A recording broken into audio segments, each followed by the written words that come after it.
Assalamualaikum warahmatullahi wabarakatuh. Selamat pagi anak-anak. Mudah-mudahan sehat dan selalu dalam perlindungan Allah Subhanahu wa Ta'ala. Bertemu lagi dengan Ibu Arum di mata pelajaran IPA. Untuk video sebelumnya kita sudah membahas tentang bab 1, yaitu objek IPA dan pengamatannya. Untuk video kali ini kita akan membahas tentang klasifikasi makhluk hidup. Untuk materi kali ini, Ibu akan menjelaskan tentang klasifikasi makhluk hidup.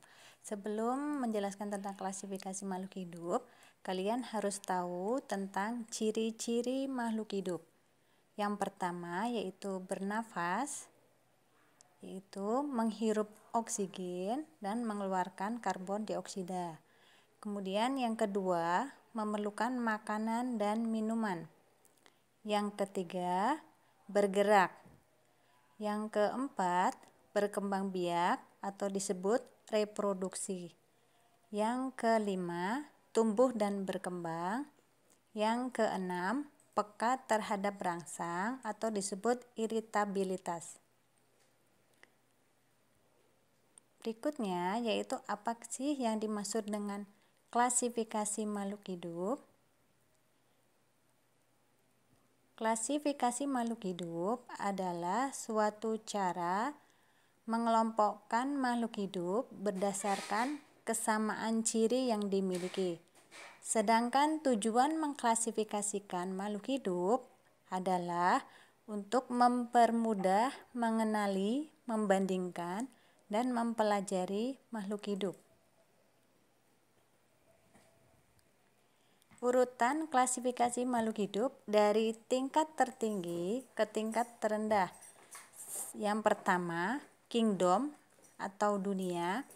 Yang kedua, phylum untuk hewan dan divisio untuk tumbuhan. Yang ketiga, klasis atau kelas. Yang keempat, ordo atau bangsa. Yang kelima, familia atau suku. Yang keenam, genus atau marga.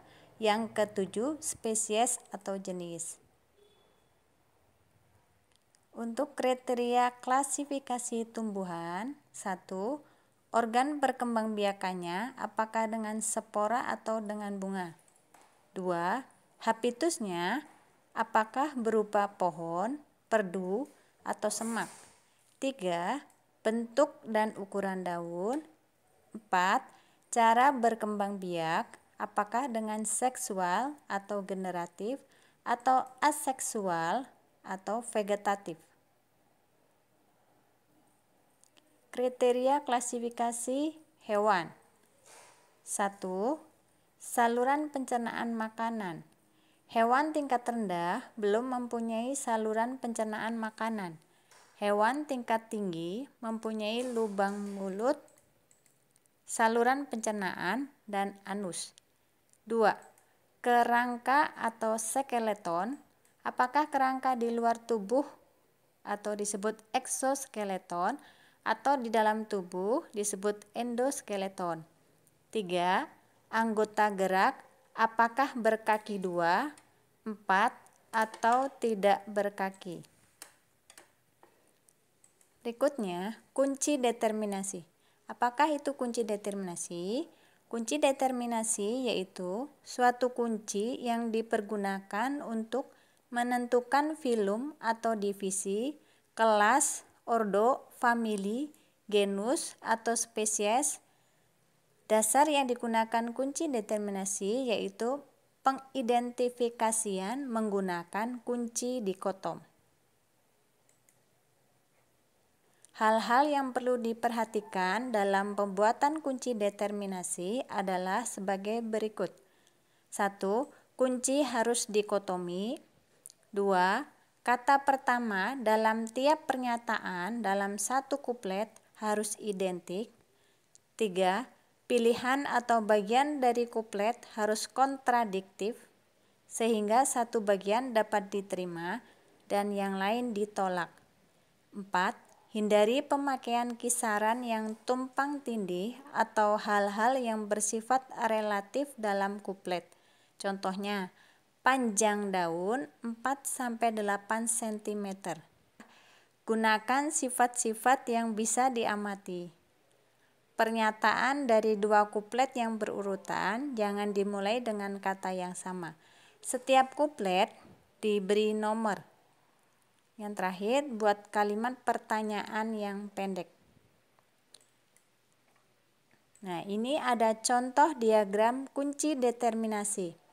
Di sini ada tumbuhan yang diamati, yaitu ada lumut, suplir, jagung, kedelai, terong, dan melinjo.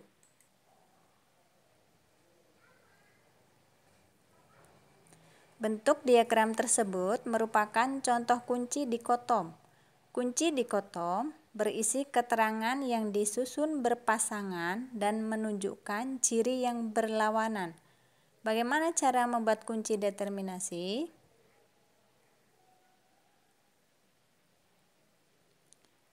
Cocokkan ciri-ciri tumbuhan yang kamu amati dengan ciri-ciri yang terdapat pada kunci dikotom.